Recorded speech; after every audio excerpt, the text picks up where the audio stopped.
자, 오늘도 헬마우스 임경진 작가와 함께합니다. 어서 오세요. 네, 안녕하세요. 예, 비 많이 온다고요. 네, 지금 저도 이제 운전해서 방송국으로 예. 오는 길에 보니까 중간중간에 국지성으로 집중호우가 쏟아지더라고요. 예. 그래서 이제 뭐 갑자기 이제 운전하신 분들이 당황해야 할 정도로 앞이 안 보일 정도 이제 비가 막 쏟아지고 그랬는데 무서웠습니까? 네, 저 겁이 나긴 하더라고요. 예. 갑자기 앞이 안 보이니까 이게 와이퍼로 닦아내도 예. 이 비가 다 안 닦일 정도였기 때문에 오늘 혹시 이제 퇴근하시는 길에도 조심하셔야겠습니다. 예, 운전에 예. 조심을 하셔야 될 것 같습니다. 예. 자, 첫 소식 볼까요? 예, 오늘 대통령실에서 뭐 대변인 관련된 논평이 나왔는데요. 굉장히 좀 강도 높은 야권과 공수처를 향해서 쏟아낸 말들이 좀 화제가 되고 있습니다. 지금 이제 대통령실 관계자라고 표현되어 있습니다만 이제 아마 대통령실 대변인인 걸로 보이는데 예. 지난 1년간 순직해병대원 사건을 수사를 하면서 공수처가 아무런 실체적 진실을 밝혀내지 못했는데 현직 대통령 통신 기록마저 들여다보려고 한다. 예. 라고 하면서 최근 들어와가지고 보도가 됐었던 그 내용입니다. 대통령의 개인 휴대전화의 통신 내역을 예. 법원으로부터 이제 통신 영장을 발부받아서 이제 확인했다라는 예. 부분, 그 확보했다라는 부분에 대해서 강도 높게 비판을 했습니다. 그러면서 뭐라고 했느냐면 공수처는 아직 이종섭 전 국방부 장관에 대한 소환 조사조차 못하고 있는데 그러면서도 대통령 통화 내역을 들여다보겠다고 한다. 예. 수사 진척도 못하면서 대통령을 겨냥하고 있는 거에 대해서 이제 문제 제기를 하는 예. 그런 맥락이고요. 그러면서 좀 앞으로도 논란이 될 수 있는 발언이 나왔는데 이런 얘기입니다. 더 큰 문제는 공수처 수사 기밀이 실시간으로 언론에 어떻게 유출되고 있는가 하는 의문이다. 예. 라고 이야기를 하면서 만약 누군가 의도적으로 이 수사 내용을 흘렸다면 공무상 기밀 누설죄이자 예. 피의 사실 공포에 해당하는 중범죄다. 관련자들은 책임을 져야 될 것이다. 예. 이렇게 비판을 한 겁니다. 그러면서 이제 했었던 얘기, 덧붙인 얘기가 이겁니다. 공수처의 수사 결과가 일부 언론을 통해서 실시간으로 유출이 되고 야당의 성명이 발표가 되는 일이 반복되는 점에 의문을 제기하는 시각도 있다. 예. 이렇게 이야기를 했습니다. 근데 이제 이 얘기는 예전에 이종섭 전 국방부 장관이 호주 대사로 임명받아서 예. 일명 그 런종섭 사태가 예. 불거졌을 때 그때도 대통령실에서 비슷한 입장이 나온 적이 있는데요. 공수처가 소위 좌파 언론 혹은 이제 그 반정부 언론과 손잡고 예. 이런 식의 문제를 키우고 있다라는 발언들이 그때도 대통령실 관계자 발로 나온 적이 있었습니다. 두 가지가 좀 걸리는데요. 하나는 대통령이 수사 외압의 어떤 주요 의혹이 대상 아닙니까? 그렇습니다. 그러면 그 통신 조회를 하는 건 어쩌면 당연한 거 아닌가요?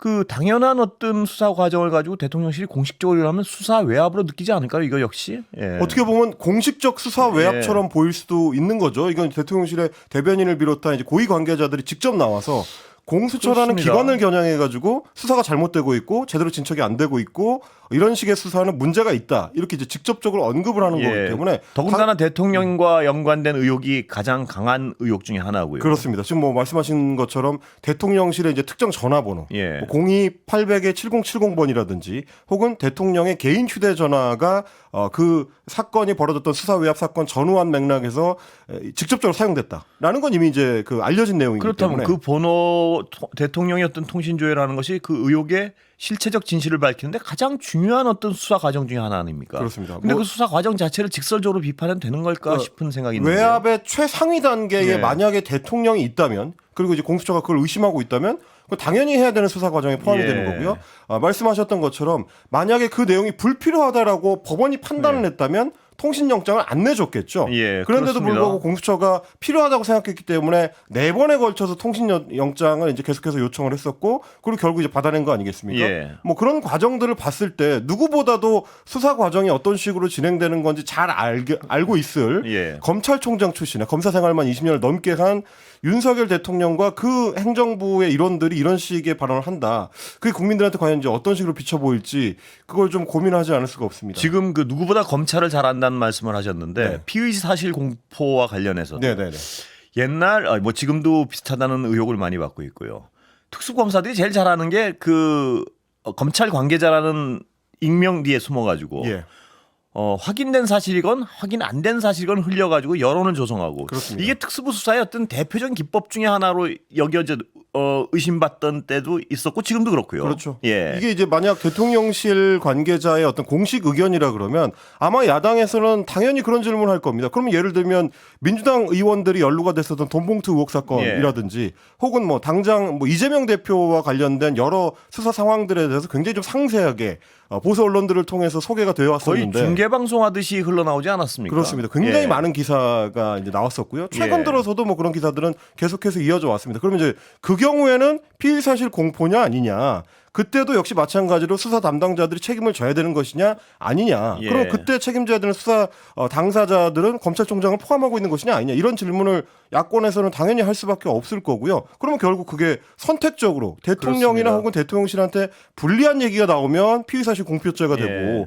야권의 정치 지도자들을 향할 때는 그게 피의사실 공표가 안 되는 거냐라는 질문이 나올 수밖에 없고요. 또 한 가지 문제는 뭐냐면 이 피의사실 공표 관련한 부분은 예전에 문재인 정부 시절에 조국 법무부 장관 때 예. 공식적으로 이제 법령을 개정을 해가지고 못하도록 했었던 적이 있습니다. 예. 그런데 정권이 바뀌고 나서 윤석열 정부 들어오고 한동훈 장관으로 법무부 장관이 교체가 된 직후에 내부 규정들을 수정을 해가지고 소위 말하는 부장검사들이나 뭐 차장검사들이 주도하는 일명 티타임 예. 기자들한테 공식적 비공식적으로 수사 내용을 일부 흘려줄 수 있는 예. 자리를 따로 이제 마련하는 것까지도 이제 논란이 된 적이 있었거든요. 저도 예. 그 내용을 우리 뉴스 신세계에서 브리핑해 드렸었던 기억이 있는데 예. 그랬던 정부가 왜 대통령을 향한 수사에 대해서만 또 피의사실 공표 문제를 들고 오느냐. 거꾸로 조국 전 장관 시절에 그 피의사실 공표를 신중하게 해야 된다. 예. 공식적 절차를 통해서 해야 된다. 수사 브리핑을. 그렇게 이야기했을 때도 반발했던 게 한동훈 당시 검사를 포함한 검찰들이었거든요. 그렇습니다. 근데 그런 예. 문제를 짚어보면 이 발언이 지금 이 시점에 어울리는 방식으로 나온 것인가 뭐 이런 의문이 들 수밖에 없을 것 같습니다. 분명히 피의 사실 공표는 신중해야 되죠. 그리고 자제돼야 되고요. 마땅. 그런데 이런 어떤 원칙이 선별적으로 맨날 적용이 된단 말입니다. 그렇습니다. 선별적으로 적용 어제도 이 비슷한 말씀을 드린 것 같은데 선별적으로 적용되는 원칙은 원칙이 아니죠. 그거는 편이죠. 예. 그런데 정치권에서 흔히 하는 말로는 이제 내로남불이라는 그렇습니다. 표현이 있습니다. 예. 그리고 조국 장관 말씀하셨으니까 기억나는 것이 당시 조국 장관 수사 당시에 네. 검찰이 검찰 관계자라는 이름으로 끊임없이 피의 사실을 흘렸는데 그 중에는 나중에 사실이 아닌 게 굉장히 많았어요. 그렇습니다. 근데 그런 상황에 대해서는 굉장히 그냥 방치해놓고 지금 와서 이번 사건 같은 경우는 필요한 어떤 부분 같은데 이 수사에 대해서 외압 의혹을 제기하고 이렇게 공식적으로 외압 비슷한 어떤 발언을 하고 하면 문제가 될 것 같은데요. 그러니까 예. 비슷한 일들이 좀 반복이 되고 있는데요. 네. 이제 피의사실 공표와 관련해서도 그 당시에 법무부가 공식적인 개정 절차를 거쳐서 수사 브리핑은 어떤 그 규정에 맞춰서 해야 된다, 예. 절제돼야 된다라는 거를 했던 거라든지, 혹은 이제 피의자를 공개 소환하는 문제에 대해서도 신중해야 된다라고 법령 개정을 시도했을 때는 그때는 검찰에서 무슨 얘기가 나왔냐면 결국 그게 이제 방탄 개정 아니냐. 예. 자기를 보호하기 위해서 조국 전 장관이 그런 식으로 한다라는 비판들이 검찰 내부에서 나왔었는데 예. 정권이 바뀌고 나서는 그게 다 소위 말하는 이제 되돌아가기, 롤백이 예. 됐었던 뭐 기억이 있거든요. 그러고 나서 이제 와서는 또 대통령을 향한 수사가 진행이 되니까 거기에 대해서 또 원칙을 가져온다. 이러면 좀 앞뒤가 안 맞는다는 비판을 받을 수밖에 없을 것 같습니다. 그렇습니다. 그리고 수사 상황에 대해서 대통령실이 공개적으로 경고 비슷한 발언을 하는 것이 과연 적절한가? 이게 자칫하면 예. 수사 외압으로 비춰보일 수도 그렇습니다. 있으니까요. 예. 그러니까 사실 근데 이제 이런 어떤 그 대통령실의 반응이 나오게 된 계기가 결국 어제 그제 계속해서 이어졌던 통신 기록과 관련된 문제인 것 같습니다. 예. 어제 저녁에도 JTBC가 단독 보도를 하나 내놨는데 공수처가 최근에 그 대통령실의 문제 내선 번호 예. 02-800-7070번 예. 그 번호에 2달치 통신 기록을 확보했다. 라는 보도였습니다. 예. 그게 이제 지난해 7월부터 9월에 걸친 통화 기록인데요. 소위 VIP 경로설이 제기됐었던 지난해 7월 31일 이종섭 전 국방부 장관한테 전화를 걸어서 통화를 했던 바로 그 번호입니다.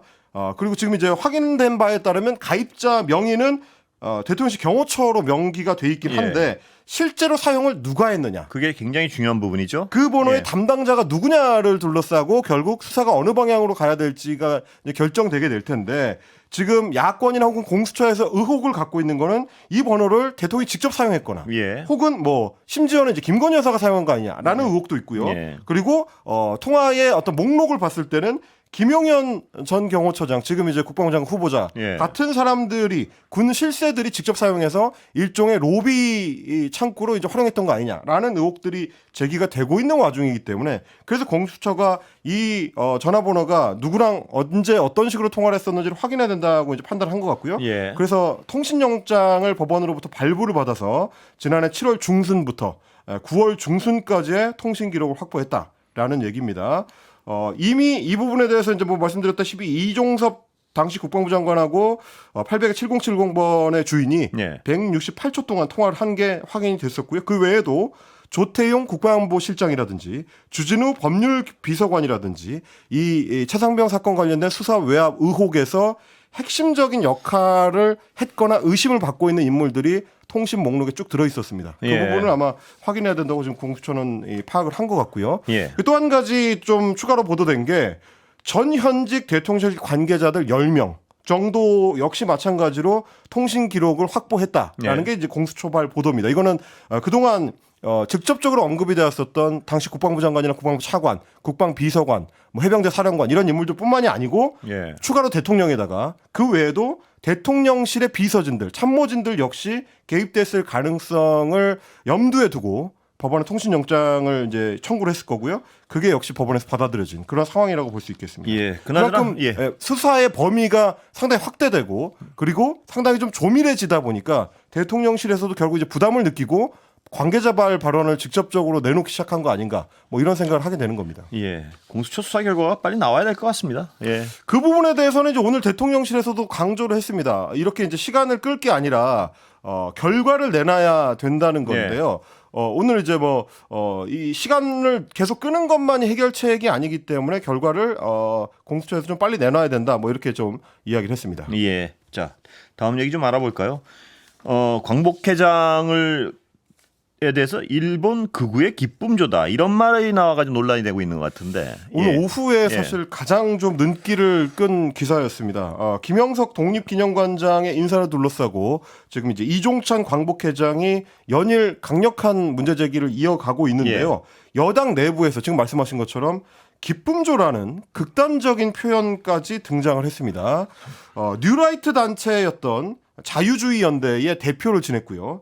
그리고 뉴라이트 전국연합이라는 단체의 사무총장을 지냈던 인물 예. 신지호 현직 국민의힘 전략기획부총장인데 오늘 이제 YTN 시사정각이라는 프로그램에 출연을 했을 때 이 뉴라이트 인사 논란과 관련된 부분 그리고 광복회가 공식적으로 8.15 경축식에 불참하겠다라는 부분에 대해서 이런 얘기를 했습니다. 역사적으로 8.15 경축식은 국민 통합의 장이 되어야 하는데 8.15가 날조되고 있다라고 이야기를 하면서 민주당은 이종찬 광복회장의 날조 행위에 올라타서 정치 공세를 하고 있다. 이런 주장을 한 겁니다. 그러니까 지금 신지호 전략기획부총장이 말에 따르면 8.15 날조를 광복회장이 주도하고 있고 야당이 거기에 동조하고 있다. 이런 얘기가 되는 겁니다. 거친 언사군요. 예. 그렇습니다. 예. 그러면서 미국산 쇠고기 수입 파동, MB 정부 때 있었던 그리고 후쿠시마 오염수 배출 논란, 뭐 지난해 이제 굉장히 뜨거웠던 이 논란들을 날조의 사례로 거론을 했습니다. 이건 이제 사실이 아닌데 여론 선동을 해서 날조했다라는 사례로 이제 거론을 하면서 이런 사례들처럼 독립기념관장과 건국절 관련된 논란에도 또 이런 식으로 한다. 그러니까 또 이런 식의 날조를 하고 있다. 이 이제 표현을 한 겁니다. 그러면서 문제의 기쁨조 발언이 나오거든요. 이 내용 저희가 아마 준비를 했을 텐데 음성으로 잠깐 들어보겠습니다. 들어볼까요? 근데 1919년에 건국이 됐으면 일제 강점 기간이 딱 9년이에요. 36년을 4분의 1토막 내갖고 9년이라고 하는 이런 해괴망측한 논리. 그러니까 지금 뭐 이종찬 회장은 용산에 뭐 밀정이 있다 어쩌다 그러는데 제가 보기에는 이종찬 회장이야말로 일본 극우의 기쁨조 역할을 하고 있다 이렇게 봅니다. 문제의 기쁨조 역할이라는 발언이 이제 여기서 나옵니다. 내용 자체에 대한 평가 이전에 이미 이제 굉장히 좀 극단적인 어휘를 사용하는 바람에 당장 정치권에서부터 반응이 나왔는데요.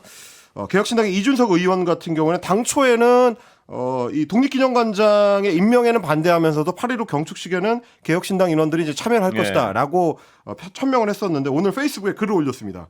대통령께서 이 회장을 설득할 책임 있는 행동을 행사 당일 전에 해주기를 주문했는데 오히려 정부 여당의 기조가 정상이 아니다라고 이야기를 하면서 본인은 이제 개인 자격으로 광복절 경축식에 불참하겠다라고 선언을 한 겁니다. 여기에 대해서 신지호 부총장이 페이스북에 다시 반박을 했는데 표현이 과했음을 인정을 하고 사과한다라고 네. 일단 전제를 했습니다. 그건 이제 기쁨조라는 그 표현에 대해서만 정정을 한 거고요. 그러면서도 1919년 건국이라는 주장에 대해서는 이건 일본 극우가 환호할 논리라는 주장은 그대로 유지한다라고 추가 입장을 낸 겁니다. 예. 그러니까 광복회장이 여전히 일본 극우가 좋아할 만한 그런 논리를 펼치고 있는 사람이다. 그리고 날조하는 사람이다라는 부분에 대해서는 수정하거나 사과하지 않은 겁니다. 예. 참 일단 그 논란을 넘어서서 말들을 막 하는군요, 정말. 예. 사실 이 현안에 대해서 정부 여당이 이런 식의 태도를 유지하는 게 내일이 광복절이거든요. 예. 옳으냐 저는 일단 그게 의문이고요. 그리고 뭐 다른 인물도 아니고 뉴라이트의 어떤 원조격인 인물이고 본인도 그렇게 얘기를 했습니다. 본인이 뉴라이트에 이제 깃발을 들었던 사람이다라고 예. 신조 사무부총장이 이야기를 했는데 그러면서 한 표현을 보시면 이게 1919년에 임시정부가 건립됐기 때문에 그때 우리가 건국이 됐다고 하면 일제강점기가 9년밖에 안 된다라는 얘기다. 예. 일제강점기의 기간 자체를 4분의 1로 줄여주는 거다. 지금 이 논리거든요. 예. 사실 이거는 임시정부의 어떤 주체나 정체성에 대해서 일종의 조롱처럼 들릴 수도 있는 부분입니다. 네. 저희가 뭐 이 자리에서도 여러 번 말씀드렸지만 대한민국 헌법의 전문에 우리 대한민국은 임시정부의 법통을 계승한다라고 돼 있는데 이런 식의 어떤 폄훼성 논리, 폄훼성 주장들은 자칫하면 헌법 부정으로 들릴 수도 있는 거기 때문에 정부 여당의 중요한 요직을 맡고 있는 인물이 이런 식의 표현을 그것도 대한민국 광복회 회장을 향해서 하는 게 적절하냐 본인이 다시 한번 좀 생각을 해봤으면 좋겠습니다. 그리고 이런 사관을 가진 분들을 왜 그 주요한 자리 곳곳에 그렇게 인사를 하는지 정말 그들의 어떤 사고에 동의한다는 뜻인지 제가 늘 물어보지만요. 그걸 정말 한번 좀 대답을 좀 들었으면 좋겠습니다. 그러니까 지금까지는 그 질문이 윤석열 정부를 향해서였는데 오늘자로 사실은 그게 정부 여당까지도 포함되는 국민의힘까지도 포함되는 문제가 됐습니다. 왜냐하면 말씀하신 것처럼 결국 사무부총장을 임명한 거는 한동훈 대표인데 조직부총장이 임명한 한동훈 대표인데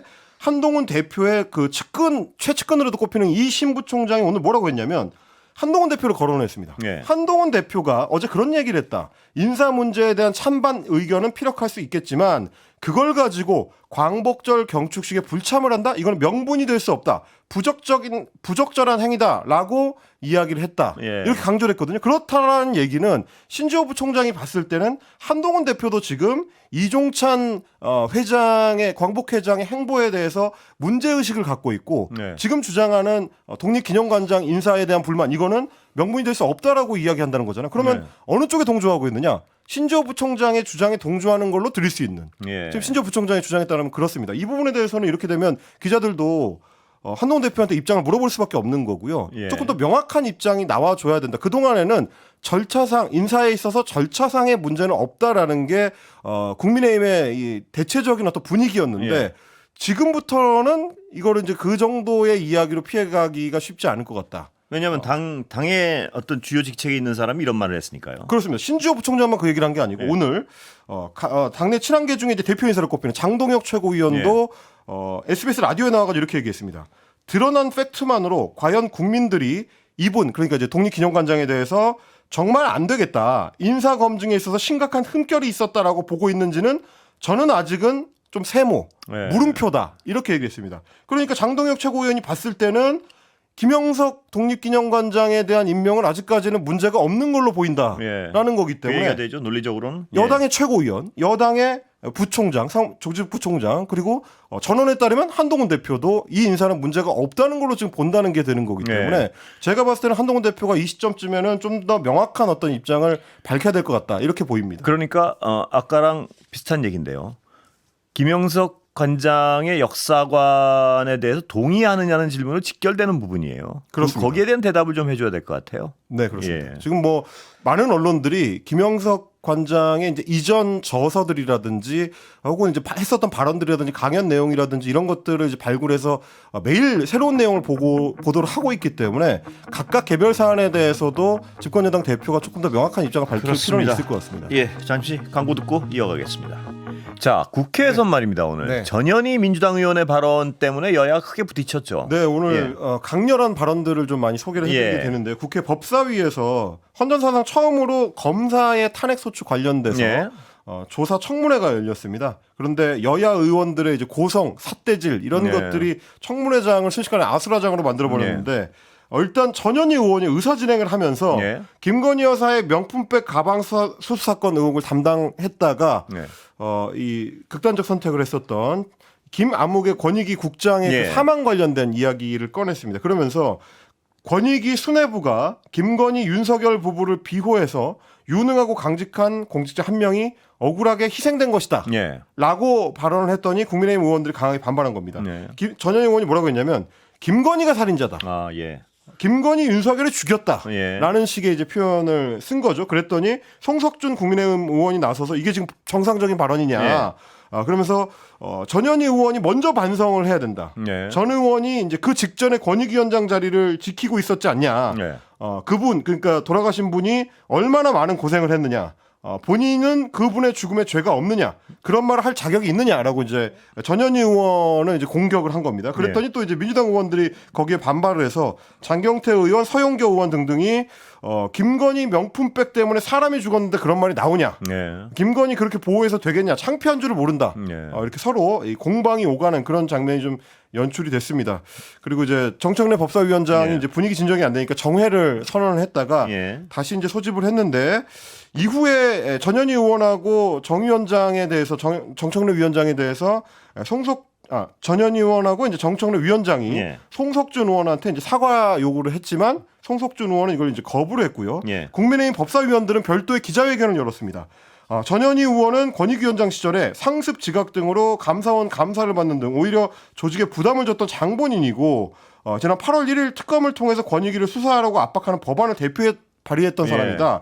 그런데 누가 권익위 직원들을 괴롭히고 죽음으로 몰아갔는지 국민께서는 판단하실 것이다라고 하면서 전현희 의원의 사과를 요구했고요. 예. 그리고 오늘 국민의힘 소속 의원들 108명 전원이 서명한 전현희 의원에 대한 제명 촉구 결의안을 제출하겠다라고 지금 강력히 반발을 하고 나오고 있습니다. 예. 대통령실도 반응이 나왔죠? 대통령실도 이제 좀 전에 소개해드렸던 그 브리핑을 하면서 예. 이 사안에 대해서도 좀 상당히 좀 강력한 발언을 내놨는데 예. 이 소위 살인자 발언과 관련해서 공직 사회를 압박해서 결과적으로 고인을 죽음에 이르게 한 거는 다름 아닌 민주당이다. 예. 이렇게 이야기를 했습니다. 그러면서 공직자의 안타까운 죽음마저 또다시 정치 공세에 활용하는 이 야당의 저열한 행태에 안타까움을 금할 수가 없다. 예. 이렇게 얘기를 했고요. 그러면서 이런 얘기도 덧붙였습니다. 오늘 민주당은 민의의 전당인 국회에서 국민이 뽑은 대한민국 대통령의 가족을 향해 차마 입에 담지 못할 막말을 내뱉었다. 예. 근거 없는 일방적 주장에 근거해서 거친 말을 쏟아낸 거는 한 인간에 대한 인권 유린이고 국민을 향한 모독이다. 예. 뭐 이렇게 주장을 했습니다. 이런 논란을 종결시키려면 그 돌아가신 권익위 예. 국장의 죽음에 대한 진상조사가 반드시 있어야겠습니다. 예. 그렇습니다. 오늘 이제 권익위 내부에서 나온 얘기 중에는 이 문제가 된 그 전승윤 부위원장 관련해서 예. 이 권익위 내부 게시판에는 직접 저격하는 이제 게시글이 올라오기도 했고요. 예. 그리고 뭐 부위원장 본인도 이분에 대해서 이 순직 결정이 나고 나면 사퇴하겠다라고 얘기를 했는데 예. 통상적으로 이제 순직 결정 같은 경우는 기간이 한 2달 정도 걸린다고 하니까 그게 어떻게 사퇴 의사 표시냐 결국 예. 그냥 자리 지키겠다는 얘기 아니냐라는 얘기까지 좀 나올 정도로 내부적으로도 좀 상당히 좀 갈등이 높아지는 상황이기 때문에 예. 말씀하신 것처럼 명확한 좀 진상 조사와 진상 규명 그리고 뭐 책임져야 될 사람이 있다면 책임을 좀 명확하게 묻는 과정 이런 것들이 필요하지 않을까 그렇습니다. 생각합니다. 명품백 조사 결과가 나오면서 권익위가 국민적 조롱의 대상이 되지 않았습니까? 그렇습니다. 그런 권익위 자체 조사를 믿을 국민 자체 조사를 통해 국민들을 설득하기는 어려울 것 같아요. 그렇다면 외부 조사가 불가피한데 반드시 어떤 방법으로든 진상 조사에 있어야 될 것 같습니다. 그리고 이제 또 한 가지 야당에서는 이제 윤건영 의원 같은 분들은 유독 대통령실이 김건희라는 글자만 나오면 강하게 반발을 한다. 이 부분도 이제 주목하는 야당 의원들이 많은 것 같습니다. 예, 오늘 여기까지 듣겠습니다. 감사합니다. 고맙습니다. 임경빈 작가였습니다.